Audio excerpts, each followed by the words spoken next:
Mahadev versus Andhakasur. प्रिय भक्तों, मुख्यतः हम सब महादेव के पुत्रों के रूप में भगवान गणेश और भगवान कार्तिकेय के संदर्भ में ही जानते हैं। परंतु महादेव का एक ऐसा पुत्र भी था जिसकी उत्पत्ति महादेव के स्वेद से हुई थी।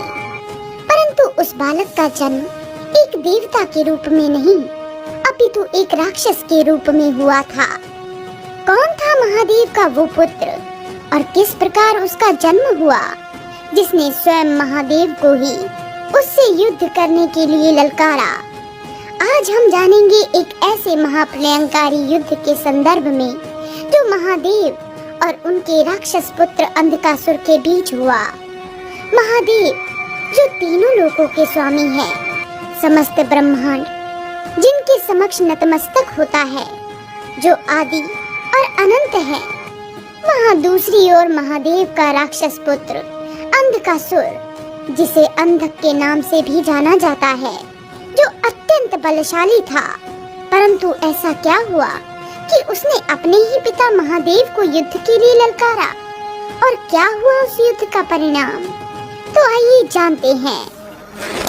पौराणिक कथाओं के अनुसार एक बार माँ पार्वती और महादेव मंदराचल पर्वत पर विहार कर रहे थे कि तभी माँ पार्वती ने परिहास पूर्वक महादेव के नेत्रों पर अपने हाथ रख दिए, जिससे समस्त ब्रह्मांड में अंधकार छा गया। माँ पार्वती के हाथों के तेज से महादेव के शरीर से स्वेद टपकने लगा। माँ पार्वती के तेज और महादेव के स्वेद से एक दृष्टिहीन अति भयंकर कृष्ण वर्ण के बालक की उत्पत्ति हुई, जो पैदा होते ही जोर जोर से हंसने लगा। उसे देखकर माँ पार्वती अत्यंत भयभीत हो गई। जन्म से ही दृष्टिहीन होने के कारण महादेव ने उसका नाम अंधक रखा, जो बाद में अंधकासुर कहलाया। ओम नमः शिवाय। ओम नमः शिवाय। हे स्वामी, आपका कोई भक्त आपको पुकार रहा है।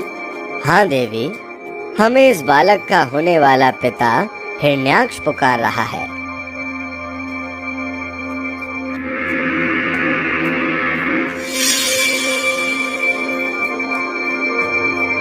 हम तुम्हारी तपस्या से बहुत प्रसन्न हुए। प्रणाम महादेव, कल्याण हो। तुम्हारी तपस्या देखकर हम बहुत प्रसन्न हुए। कहो, तुम्हें हमसे क्या वरदान चाहिए? महादेव, मैं और मेरी भार्या को बस एक पुत्र की कामना है। आप मुझे पुत्र प्राप्ति का आशीर्वाद प्रदान करें प्रभु। तथास्तु, तुम्हारी इच्छा हम अवश्य पूर्ण करेंगे। महादेव हिरण्याक्ष की तपस्या से प्रसन्न होकर अपने पुत्र अंधकासुर को उसे दे देते हैं। हिरण्याक्ष महादेव से अंधकासुर को पुत्र रूप में प्राप्त कर बहुत प्रसन्न होता है और अंधकासुर को अपने महल ले जाता है और एक पुत्र की भांति ही उसे स्नेह देता है और उसका पालन पोषण करता है। परंतु तत्पश्चात हिरण्याक्ष बहुत दुष्ट और अत्याचारी हो गया। सभी देवता गण भी उससे भयभीत होने लगे। तब श्री हरि ने अपने सुदर्शन चक्र से हिरण्याक्ष का वध कर उसके अत्याचारों से समस्त जगत को मुक्त किया। परंतु हिरण्याक्ष की मृत्यु के पश्चात अंधकासुर के भाई उसके साथ दुर्व्यवहार करने लगे और उसे अंधा और कुरूप कहकर उसका अपमान करने लगे। अंधकासुर अपने भाइयों के ऐसे व्यवहार से बहुत दुखी हुआ और अर्धरात्रि को जब सब गहरी निद्रा में थे, वो महल से दूर एक जंगल में जाकर ब्रह्मा जी की तपस्या करने लगा। परंतु बहुत वर्षों की तपस्या के पश्चात भी जब उसे ब्रह्मा जी के दर्शन नहीं हुए, तो उसने स्वयं को अग्नि में विलीन करने का निर्णय लिया। वो जैसे ही स्वयं को अग्नि में विलीन करने वाला था, उसी समय ब्रह्मा जी वहाँ प्रकट हो गए। कल्याण हो। मैं तुम्हारी तपस्या से बहुत प्रसन्न हुआ। मांगो, तुम्हें क्या वरदान चाहिए? ब्रह्मदेव, आप मुझे वरदान दें कि मेरे जिन भाइयों ने मेरे पिता हिरण्याक्ष की मृत्यु के पश्चात मेरे साथ दुर्व्यवहार किया और अंधा होने के कारण मुझसे मेरे राज्य को भी छीन लिया, वह सभी मेरे अधीन हो जाएं। मुझे दिव्य दृष्टि की प्राप्ति हो, मेरे नेत्र बिल्कुल ठीक हो जाएं और इस समस्त संसार में कोई भी मेरा वध ना कर पाए। अंधकासुर, मैं तुम्हारी इच्छानुसार तुम्हारे भाइयों को तुम्हारे अधीन और तुम्हें दिव्य दृष्टि का वरदान अवश्य दूंगा, परंतु जीवन और मृत्यु तो काल चक्र का नियम है। हम तुम्हें अजर और अमर होने का वरदान कदापि नहीं दे सकते, परंतु इतना अवश्य कर सकते हैं कि तुम स्वयं अपनी मृत्यु के कारण को चुन सकते हो। ठीक है ब्रह्मदेव, यदि मैं स्वयं अपनी मृत्यु के कारण को चुन सकता हूँ, तो जिस क्षण मेरे हृदय में एक ऐसी स्त्री के प्रति कामुक भावना उत्पन्न हो जो इस जगत की जननी हो, वही मेरी मृत्यु का कारण हो।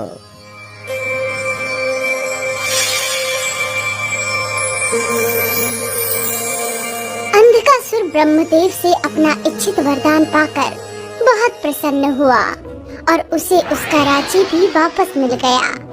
परंतु अब अंधकासुर के मन में अपने राज्य का विस्तार करने का विचार आया और उसने अपनी विशाल दैत्य सेना के साथ स्वर्गलोक पर आक्रमण कर दिया और स्वर्गलोक पर अपना आधिपत्य स्थापित कर देवराज इंद्र को अपना बंदी बना लिया।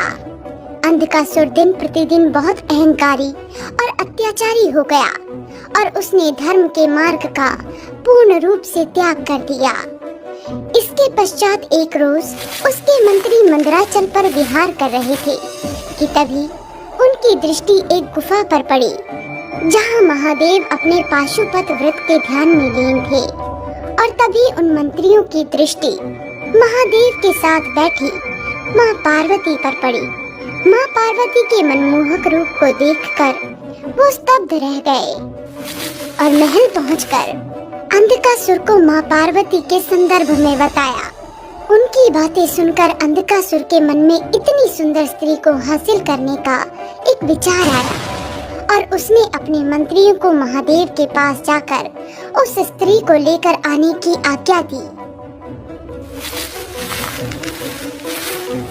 हे तपस्वी, हमारे महाराज अंधकासुर आपकी भार्या पर मोहित हो गए हैं और उन्हें अपनी पटरानी बनाना चाहते हैं। आप इन्हें हमें सौंप दें। मंत्रियों के मुख से ऐसी बातें सुनकर महादेव अत्यंत क्रोधित हो उठे, परंतु महादेव ने उनको दंड ना देते हुए उन्हें समझाकर वहां से जाने की आज्ञा दी। महाराज, हमने उस योगी के पास जाकर आपका प्रस्ताव उसके समक्ष रखा, परंतु उसने आपके प्रस्ताव को ठुकराकर आपका अपमान किया है। आपको उस योगी से अपने अपमान का बदला लेना ही होगा महाराज। उस योगी का इतना दुस्साहस कि उसने सर्वशक्तिमान अंधकासुर के प्रस्ताव को ठुकराया। मैं स्वयं मंदराचल पर जाकर उस सुंदरी को अपनी पटरानी बनाकर लाऊंगा और कोई भी मेरे मार्ग में नहीं आ सकता। देवी, मैं यहाँ अपने पशुपत व्रत को पूर्ण करने आया था, परंतु यहाँ मेरे पशुपत व्रत में विघ्न उत्पन्न हो गया है। इस कारणवश हम अब किसी और स्थान पर जाकर अपने व्रत को पूर्ण करेंगे। ठीक है स्वामी, मैं इसी गुफा में रहकर आपके आने की प्रतीक्षा करूंगी। और महादेव के गण वीरक ने माँ पार्वती की गुफा के बाहर पहरा दिया। मंदराचल पर चढ़ाई करते समय अंधकासुर और उसके दैत्यों का सामना शिव गणों से हुआ, जहां उनके बीच भयंकर युद्ध छिड़ गया और अंधकासुर अपने दैत्यों सहित वहां से भाग निकला। परंतु अंधकासुर ने माँ पार्वती को अपनी पटरानी बनाने के लिए पुनः अपने दैत्य गणों के साथ मंदराचल पर्वत पर चढ़ाई कर दी और जैसे ही दैत्य सेना पर्वत पर पहुंची, महादेव के गणवीरक ने उन सब से युद्ध करना आरंभ कर दिया। जब दैत्य सेना वीरक का सामना ना कर पाई, तो उन्होंने वीरक को चारों ओर से घेर लिया। माँ पार्वती अपने सेवक को ऐसी मुसीबत में देखकर बहुत चिंतित हो गई।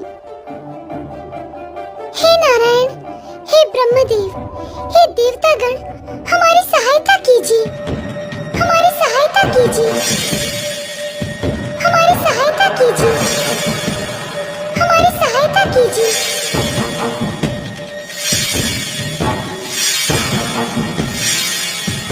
सभी देवताओं और असुरों के बीच भयंकर युद्ध छिड़ जाता है। परंतु जैसे ही युद्ध में किसी दैत्य का वध होता है तो गुरु शुक्राचार्य अपनी मृत संजीवनी विद्या द्वारा दैत्यों को पुनः जीवित कर देते हैं और इस प्रकार युद्ध को चलते हुए अनेकों वर्ष बीत जाते हैं। कुछ समय पश्चात जब महादेव का पाशुपत व्रत पूर्ण हो जाता है तो महादेव मंदराचल पर चले आते हैं। महादेव हमारी सहायता करें, अन्यथा दैत्य गुरु शुक्राचार्य हर बार दैत्यों के मृत होने के पश्चात उन्हें मृत संजीवनी से पुनः जीवित कर देंगे। इस प्रकार तो इस युद्ध का कोई अंत न होगा प्रभु। दैत्य गुरु शुक्राचार्य ने मृत संजीवनी का प्रयोग करके अधर्म को बढ़ावा दिया है। दैत्य गुरु को इसका दंड अवश्य भोगना होगा।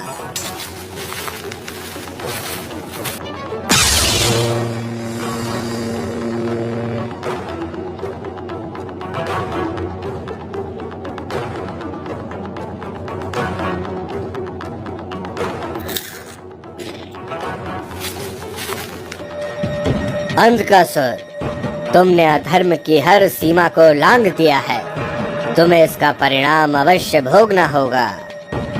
कदापि नहीं, मैं सर्वशक्तिमान हूँ। तुम कदापि मेरा सामना नहीं कर पाओगे। अंधकासुर। इसके पश्चात महादेव और अंधकासुर के बीच भयंकर युद्ध का आरंभ होता है।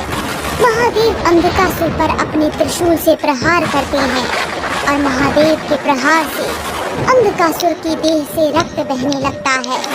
परंतु अंधकासुर के रक्त से उसी के समान राक्षस उत्पन्न हो जाते हैं। ये सब देखकर माँ पार्वती माँ चंडिका का रूप धारण कर महादेव के प्रहारों से अंधकासुर की देह से निकले रक्त को पीने लगती हैं, जिस कारणवश वो बहुत कमजोर पड़ जाता है और महादेव उसके हृदय को निशाना बनाकर अपने त्रिशूल से उसके हृदय पर प्रहार कर उसे अपने त्रिशूल पर लटका देते हैं। परंतु इसके पश्चात भी अंधकासुर के प्राण नहीं निकलते। उसे अपनी ऐसी स्थिति देखकर बहुत दुख होता है। मुझे क्षमा करें महादेव, मैं बहुत अहंकारी हो गया था, जिस कारणवश मैं कुमार्गी हो गया। मैं अपनी भूल को स्वीकार कर आपसे क्षमा याचना करता हूँ महादेव। आप मुझे अपनी शरण में ले लीजिए प्रभु। मैं सदैव आपका सेवक बनकर रहना चाहता हूँ। यदि तुम अपने कुकर्मों के लिए हमसे क्षमा याचना करते हो तो हम अवश्य तुम्हें क्षमा कर अपना गण बनाएंगे। महादेव अंधकासुर को क्षमा कर उसे अपना गण बना लेते हैं और उसके पश्चात सदैव अंधकासुर महादेव का सेवक बन उनकी भक्ति में लीन हो जाता है।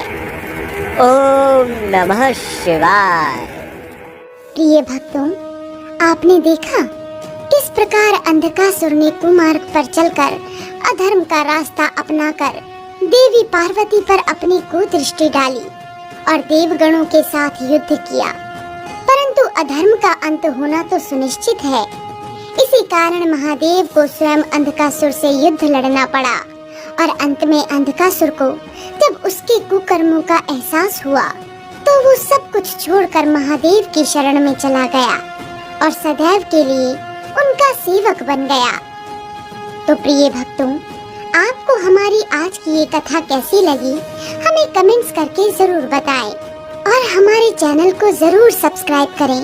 और आप अगली कथा किस महावॉरियर की देखना चाहते हैं आप हमें ये भी कमेंट करके बता सकते हैं।